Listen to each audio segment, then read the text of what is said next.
देख लो अब घूमू मत करना ना। प्रश्नावली 3 देखना है ना? है यस बोल रहे हो कि 10 बोल रहे हो? हाँ, एक्सरसाइज 3 देखो। एक्सरसाइज करना नहीं है, देखना है।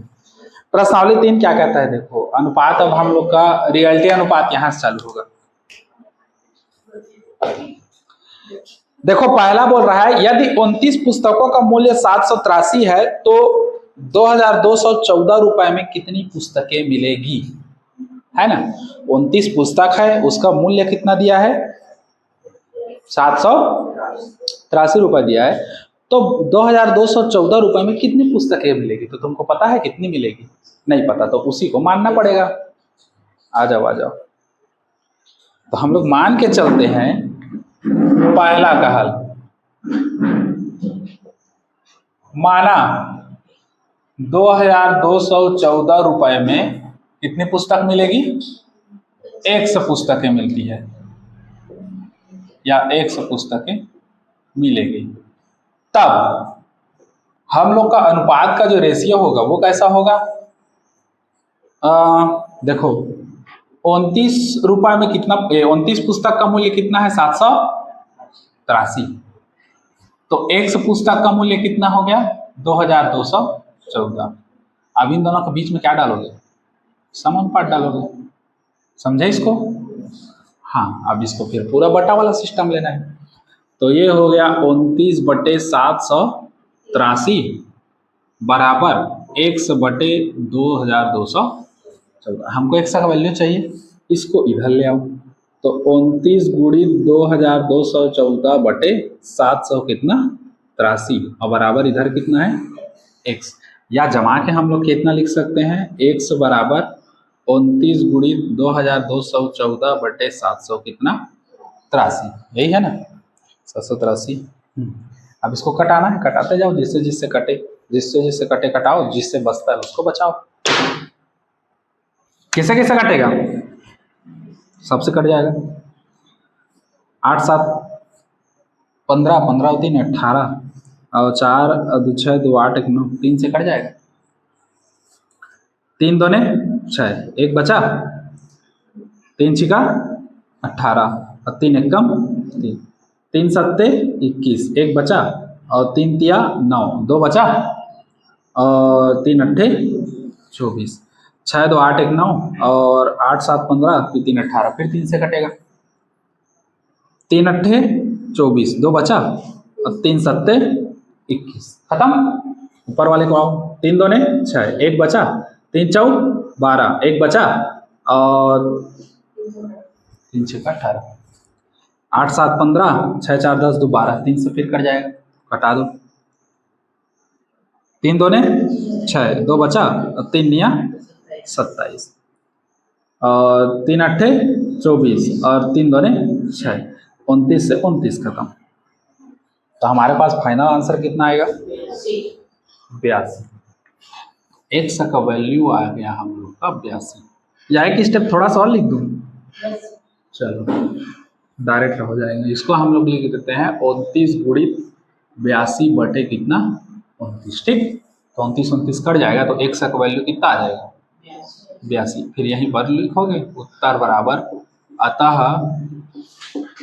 2214 रुपए में, हाँ 82 पुस्तकें मिलेगी। ठीक, चलो नोट करो इसको। सरल सस्ता सुंदर टिकाऊ।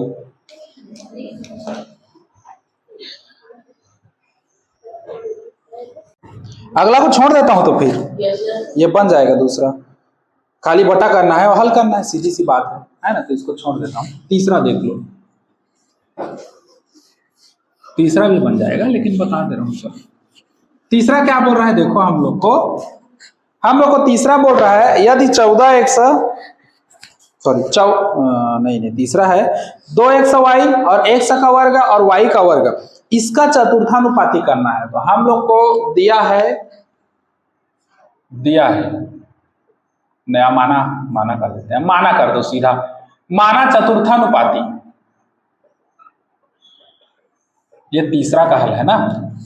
चतुर्थानुपाती, अब देखो चतुर्थानुपाती ऐसे लेना है कि जो चर राशि नहीं हो उसी को, एक से तो ले नहीं सकते क्योंकि x पहले से है, y भी नहीं ले सकते क्योंकि y भी पहले से एग्जिस्ट है। तो हम लोग कुछ ऐसा संख्या लेंगे, या तो a ले लो या k ले लो, कुछ भी ले लो, या z भी ले सकते हो। क्या ले? a ले ले। चलो माना चतुर्थानुपाती कितना है? a है। तब कैसा होगा? 2x y और x का वर्ग और y का वर्ग, ऐसी है ना। तो चतुर्थानुपाती है मतलब चौथे में रखना है, तो चौथे में तो 1 2 3 और यहीं पर रखना कितना 1। इन दोनों के बीच अनुपात रहेगा, इन दोनों के बीच भी अनुपात रहेगा, और बीच वाले में क्या रहेगा? समानुपात। यही तो हम लोग का प्रोसेस है। ठीक, अब आगे हल करोगे तो बटा में हो जाएगा, 2x y बटे कितना? x का वर्ग बराबर y का वर्ग बटे होगा इतना। इसी एक को तो फाइंड करना है, हम लोग को खोजना है। तो हम लोग क्या करते हैं, देखो यहीं से कट जाएगा, 2y बटे x होगा, x से एक ठो खत्म, तो 2 ठो था तो एक ठो बचा, यहाँ पर एक ठो खत्म, इधर बचा है y स्क्वायर बटे 1। तिरिया गुणा कर दो, a को इधर ले आओ तो a आ जाएगा इधर, 2y इधर आ जाएगा तो y स्क्वायर बटे कितना हो जाएगा?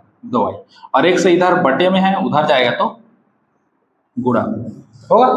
जो नीचे है ऊपर जाएगा, जो ऊपर है वो नीचे आएगा, और ये नीचे है तो यहाँ आएगा। समझे? हाँ, अगले स्टेप में क्या होगा? तो अगले स्टेप में बढ़िया बढ़िया चीज होगा। ये गौ समझा, ये वाला, ये क्या है यार? दूसरा स्टेप, बस इसको तो बटा गए हैं। ये वाला कुछ नहीं किए हैं। x से 2 ठो है ना यार, और एक ठो तो ऊपर नीचे कटेगा ना, तो 2 ठो है, ये एक ठो है, तो एक ठो कट गया तो एक ठो बचा ना। अब इसके नीचे है ना, त्रिया गुणा करेगा तो a आएगा किधर? इधर, और 2y कहाँ जाएगा? इधर नहीं, नीचे, है ना। और x कहाँ जाएगा? इधर ऊपर जाएगा। समझा? बराबर के उस साइड इस साइड अगर बटा है ना, तो जो नीचे है वो जाता है ऊपर, और जो ऊपर है वो जाता है किधर? नीचे। तो a हम लोग का नीचे है तो उधर कहाँ जाएगा? ऊपर, तो इसलिए ऊपर टंगा गया। 2y ऊपर में है तो कहाँ जाएगा? नीचे, और 1 से नीचे है तो कहाँ जाएगा? समझा? इतना समझ गया ना। अब देखो a बराबर y से y खत्म होगा, ऊपर में 2 ठो है, नीचे में 1 ठो है, तो 1 ठो खत्म, ऊपर में कितना बचेगा?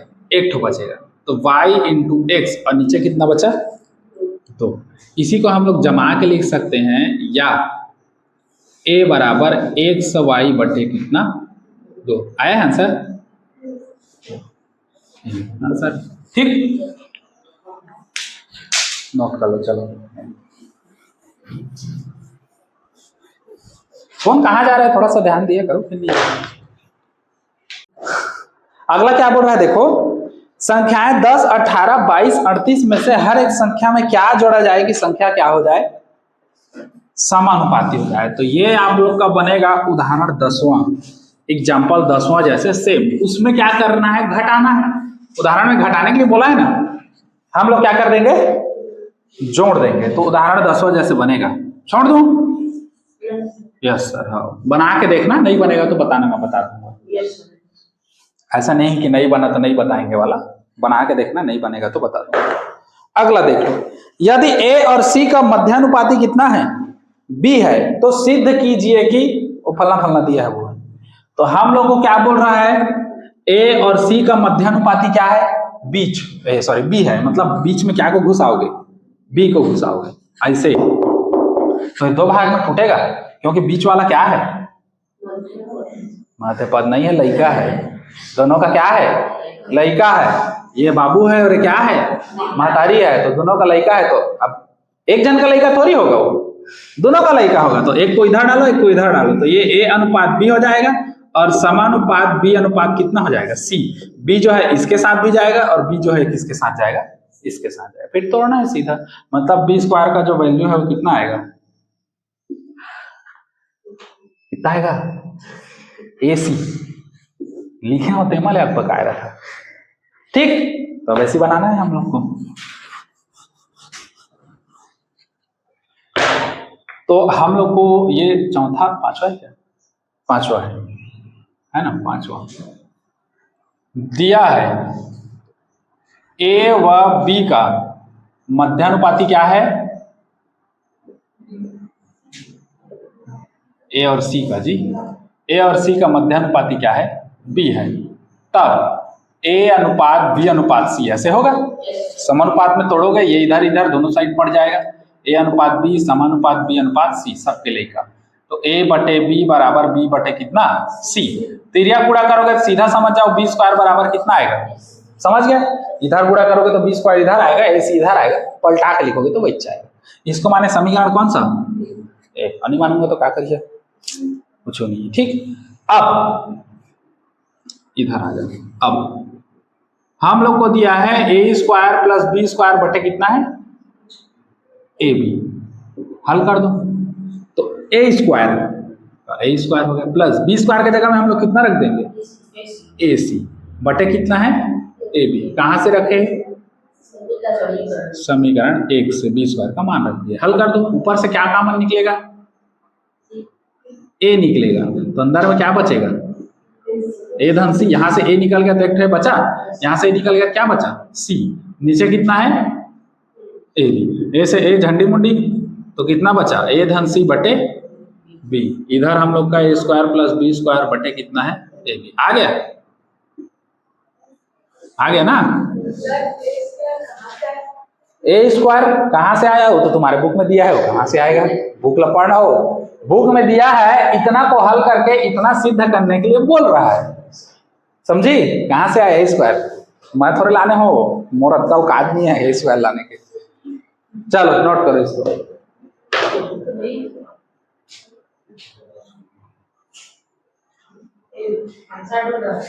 गो यार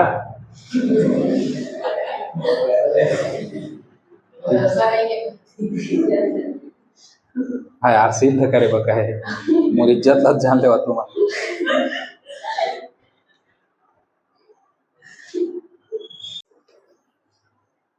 छठा बोल रहे हैं हम लोग को वे संख्याएं पता करना है ना। अब वे संख्याएं मतलब सीधी सी बात है, दो संख्या हो गई।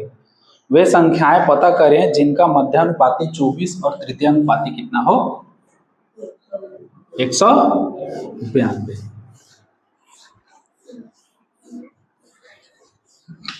तो मानेंगे वो संख्याएं। छठवां माना वे संख्याएं कौन कौन सी होगी, माना वे संख्याएं 100 क्या होगी वाई है। तब प्रश्नानुसार सीधा जवाब क्या बोल रहा है, वे संख्याएं पता कीजिए जिनका मध्यानुपाती कितना हो 24 हो। तो मान के चलते हैं इन दोनों का मध्यानुपाती कितना है 24 है। पहले मध्यानुपाती देखेंगे फिर क्या देखेंगे तृतीयानुपाती। अब इसको थोड़ा सा हल करो, दोनों के लिए जाएगा 1:24 समानुपात 24 अनुपात वाई जाएगा। अच्छा अलग अलग कर दो, 100/24 बराबर 24 बटे वाई, तिरिया गुणा कर दो। इसको इधर ले आओ तो 100 इंटू कितना हो गया वाई, और इधर इसको इधर लाओगे 24 गुणित कितना हो जाएगा समीकरण। इसको मान लेते हैं कितना 1।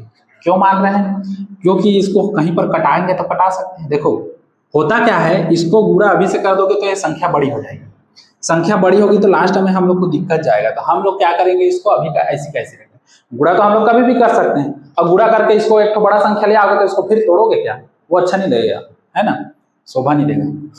तो इसलिए हम लोग इसको ऐसे रखते हैं, क्या पता सामने कहीं कट जाए, है ना। कटाना चीजों को गुणा करने से ज्यादा सरल होता है। ठीक, कोई भी गणित हल कर रहे हो कट रहा है तो पहले कटा दो फिर गुणा करो। गादा गादा गुणा करके उसको भाग दोगे तो प्रोसेस तुम लोग का लंबा जाएगा, क्योंकि संख्या क्या हो जाएगी बड़ी हो जाती है। ठीक, तो दोनों का मध्यानुपाती कितना हो गया 24, तो उसका एक समीकरण बना। अब हम लोग क्या देखते हैं तृतीयानुपाती, तथा इन दोनों का तृतीयानुपाती कितना है 192। तो ये अनुपात में बन गया। थोड़ा सा हल कर दो तो x अनुपात y और समानुपात y अनुपात कितना, अब y दो भाग में बटेगा, एक इसके लिए एक इसके लिए। हल करोगे तो x बटे y बराबर y बटे कितना 192 होगा। तिरिया गुणा कर दो, इसका इधर ले आओ तो 100 गुणित 192 हो जाएगा, और इधर y का कितना हो जाएगा वर्ग हो जाएगा, होगा। इसको थोड़ा सा और हल कर दो, समीकरण नहीं मानते इसको। हम लोग क्या करते हैं x का मान निकाल देते हैं, बनेगा 100 का, किसी का भी निकालो आ जाएगा हम लोग का, तो 100 का कर देते हैं। तो हम लोग 100 को रखते हैं, y को उधर लेके जाओ, तो 24 गुणित 24 बटे कितना हो जाएगा y, क्योंकि गुणा में है इधर आएगा, तो समीकरण कौन सा माने 1। 100 का मान इतना यहीं पर रख दूं, कहां से, समीकरण 1 से रख दो, मान पटक दो। 100 का मान कितना है, 24 गुणित 24 बटे y, तो 24 गुणित 24 बटे कितना है y, ये 100 का मान है। और गुणित 192 बराबर कितना है, y का घात 2। इसको उधर लेके जाओगे तो y का घात कितना हो जाएगा 3, क्योंकि 2 में 1 का गुणा होगा तो कितना होगा 3। ये हम लोग के पास बचा 24 गुणित 24 गुणित कितना 192, या जमा के लिख दो y का घात 3 बराबर 24 गुणित 24 गुणित 192। अब होगा क्या, बढ़िया बढ़िया चीज होगा, देखो 24 24 है, 192 जो है वो 24 गुणित 8 में आता है, 24 का 8 से गुणा करोगे तो कितना आएगा 192। अब समझो y का घात 3, 24 गुणित 24 गुणित 24 हो गया, ये एक तो बन रहा है। 8 है मतलब इसको हम लोग कितना लिख सकते हैं, 2 गुणित 2 गुणित 2, 3 तो 2 लिख सकते हैं, 2 दूने 4, 4 दूने 8। तो ये हो जाएगा y का घात 3 बराबर इतना और इतना, ये हम लोग का है 24 का घात 3 और ये है हम लोग का 2 का घात 3। तो हम लोग इसको ऐसे लिख सकते हैं 24 गुणित 2 अंदर में पूरे का घात 3 लिख सकते हो। सूत्र कौन सा, a का घात m गुणित b का घात m, तो ये हो जाता है a गुणित b अंदर में और पूरे का घात क्या हो जाता है m, तो सबका घात कंबाइन m कर दिया, घात 3 दोनों साइड से खत्म, तो y बराबर कितना बचा 24 गुणित 2, तो y का मान 24 2 ने कितना आ गया 48 आ गया। अब y का मान कहाँ रखोगे, समीकरण 1 में, तो समीकरण 1 में y का मान रख दो, इसको ज्यादा स्पेस को इधर करना था। समीकरण 1 से बराबर 24 गुणित 24 बटे y के जगह में कितना रखोगे 48, हल कर दो, तो 24 2 ने 48 आएगा, ऐसे भाग दोगे तो 100 का मान कितना आएगा 12, क्यों कटाओगे 12 2 ने 24, समझे। एक बार चेक कर लो आंसर, y का मान 48 और 100 का मान 12 आया है कि नहीं, आ गया।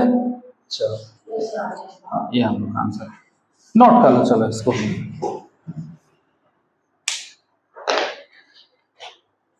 है।